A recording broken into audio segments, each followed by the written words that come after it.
C'est le 8 mars, on l'a dit, c'est la journée internationale des droits des femmes. À cette occasion, la secrétaire générale de la CGT, Sophie Binet, accorde un entretien exclusif au journal La Marseillaise. Ce matin, elle y dénonce les inégalités salariales persistantes, évidemment, dans le monde du travail. Et elle commence par cette citation. Aucun argument ne peut justifier ces inégalités salariales. Elles sont scandaleuses. Et qu'on nous dise qu'il est impossible d'augmenter les salaires des femmes sous prétexte de crise économique ou d'économie de guerre, c'est absolument honteux.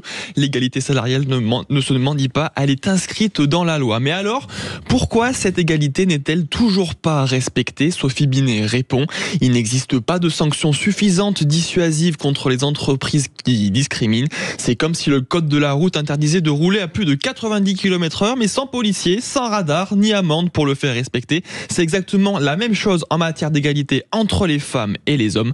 Alors pour défendre ces droits des femmes, de nombreux rassemblements sont prévus cet après-midi partout en France. Alors, la défense française sera-t-elle bientôt produite à 100% en Europe ? La défense européenne d'ailleurs. Des réactions sont nombreuses à ce sujet dans la presse ce matin. Trump devient le meilleur atout pour le Buy European. C'est ce qu'a confié un macroniste à la sortie du sommet européen de Bruxelles aux Parisiens aujourd'hui en France.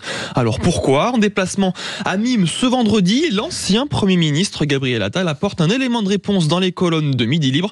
Il déclare la ligne de Donald Trump est de se replier sur les seuls intérêts des États-Unis et de ne prendre des décisions internationales que lorsqu'il y a un intérêt commercial et économique. Ce n'est pas notre conception, mais cela dit une chose, il faut que nous prenions en charge notre propre sécurité et notre propre défense.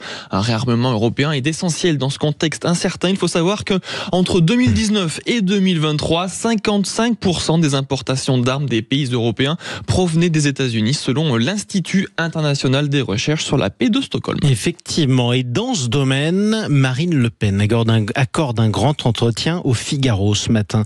Au programme, la guerre en Ukraine, Donald Trump et la défense européenne. Et sur ce dernier point, elle ne mâche pas ses mots envers Emmanuel Macron. Elle dit depuis 2017, il a été le président du désarmement de notre souveraineté.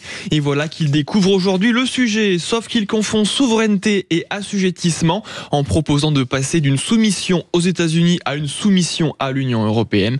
Et elle ne ménage pas non plus ses mots sur les pays de l'Union européenne. Ce sont des serial pilleurs qui profitent de chaque crise pour s'attribuer de nouvelles compétences. Toutefois, elle estime que les pays européens, la France en tête, ne peuvent pas être tenus à l'écart des négociations qui mèneraient à un accord de paix entre l'Ukraine et la Russie. Elle dit qu'ils doivent veiller à ce que l'on évite un nouveau traité de Versailles, autrement dit un traité de paix qui contiendrait en lui-même tous les germes d'une future guerre. Effectivement, on verra si déjà on arrive à un cessez-le-feu, ensuite un traité de paix.